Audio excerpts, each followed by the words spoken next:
తర్వాత గరి చెరి అనే నేను ట్యాక్సెస్ ఇంట్రడ్యూస్ చేశాను. ఏమో ట్యాక్సెస్ గరి చెరి అనుష్ఠాన. గరి అంటే ఇంటి పన్ను, చెరి అంటే గ్రాస్ గడ్డి పన్ను. తర్వాత కరువు నివారణ చట్టాలను తీసుకొచ్చాడు. ఏం చట్టం?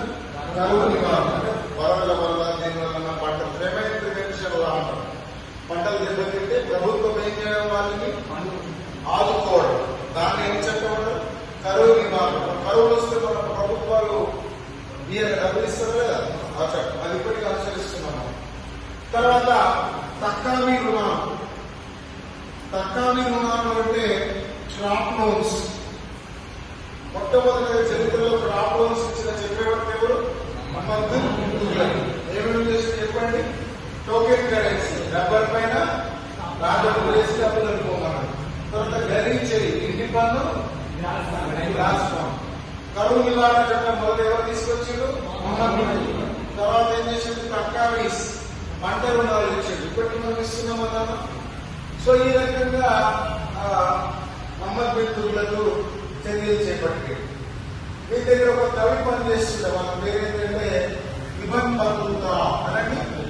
Ibn Battuta Morocco. ఎక్కడికి వచ్చింది? మొరాకో. వీడి కవి మీకు ఒక పోస్ట్ కూడా ఇచ్చాడు, కాజీ. ఏ పోస్ట్? Judicial department. ఏం డిపార్ట్మెంట్? జ్యుడిషియల్, న్యాయశాఖ. ఒక 8 years పనిచేసాడు. ఒక నేరం చేస్తాడు ఇబ్బంది పడుతుంటా. నేరం చేస్తే దానికి శిక్ష వేస్తాడు మహమ్మద్ బిన్ తుగ్లక్. అర్థమవుతుందా?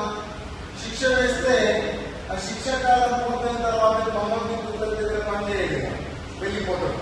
ఎందుకంటే వాడు ఏం చేసి మహమ్మద్ బిన్ తుగ్లక్ శిక్ష వేసి తిరిగి వాళ్ళు వాడేది వాళ్ళ ఊరేది మొరాకో.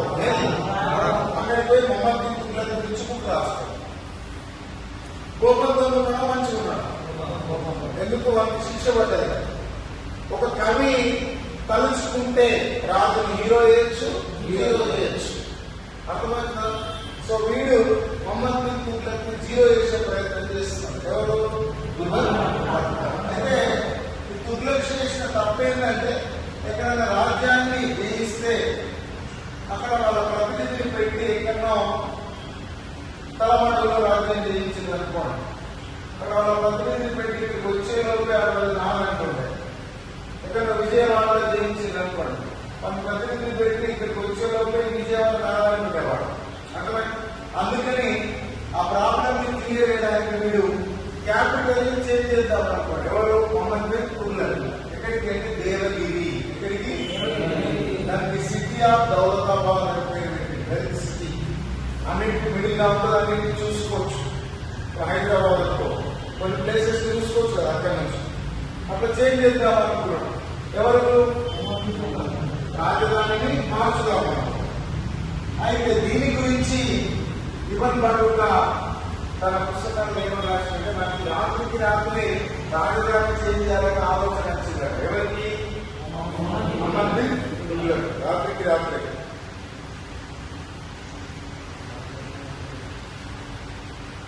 అలా వచ్చి ప్రజలు తనతో పాటు దేవగిరికి రమ్మన్నాడు. ఎక్కడికి? దేవగిరికి. సామాన్లు తీసుకుని పాలన అన్నాడు. వీడేం తెచ్చాడు? గీత రాత్రి ప్రజలు అనుకున్నారు. ఒక ముసలి వాడికి నడువు వస్తలేదు. రాజగిరికి ఏం చేద్దామంటే లాక్కు రమ్మన్నాడు. ఎక్కడికి? దేవగిరి. లాక్కు వస్తే ఒక కాలు మాత్రమే వచ్చింది దేవగిరికి. ఉంటుంది ఏదన్నా. ఇదంతా రాసింది ఎవరు? కవి తెలుసుకుంటే హీరో వేస్తాడు, జీరో వేస్తాడు. వాళ్ళు ఏం చేసి జీరో వేసాడు. మళ్ళా ప్రజలకు అర్థం కాలేదు. టోకెన్ కరెన్సీ ఇష్యూ చేసింది. ఏం కరెన్సీ? ఒక రబ్బర్ పైన రాజముద్ర వేసి దాని డబ్బులు అనుకోమన్నాడు. ప్రజలకు అర్థం కాలేదు. వీడేం రబ్బర్ని డబ్బులు అనుకోమన్నాడు, పిచ్చోడు అనుకున్నాడు ప్రజలు కూడా. మనం కాగితం మీద గాంధీ బొమ్మ వేసి డబ్బులు అనుకోమని మనం అనుకుంటలేము. I promise to the bearer the sum of rupees and government సంతకంలో మనం అనుకుంటలేము, మనం కూర్చోలేము. అయితే ప్రజలకు అర్థం కాలే, దేవుళ్ళకి మ్యాచ్ కాలేదు.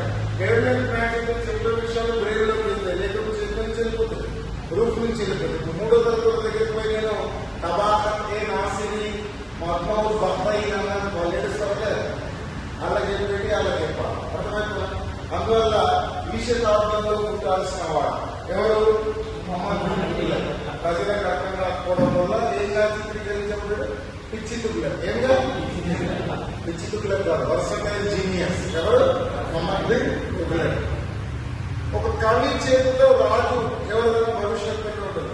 రాజశేఖర్ రెడ్డి చనిపోయి చాలా రోజులు అవుతుంది. కానీ టీవీలలో ఎక్కడికి పోయి రాజన్న, ఎక్కడికి పోయినాము, నీళ్ళలో పోయినాము, నష్టం అంబులెన్స్ ఉంటారు. కొన్ని ప్రోగ్రాంలు చేస్తాం, దాన్ని చూసుకుంటే జనాలు ఏడుస్తాం. ఇంకా కవి ఆ రాజశేఖర రెడ్డిని బతికిస్తున్నాడా లేదా? అట్లా కవి చేతిలో ఉంటాయి. అర్థమవుతుందా? సరే, అరే బాబు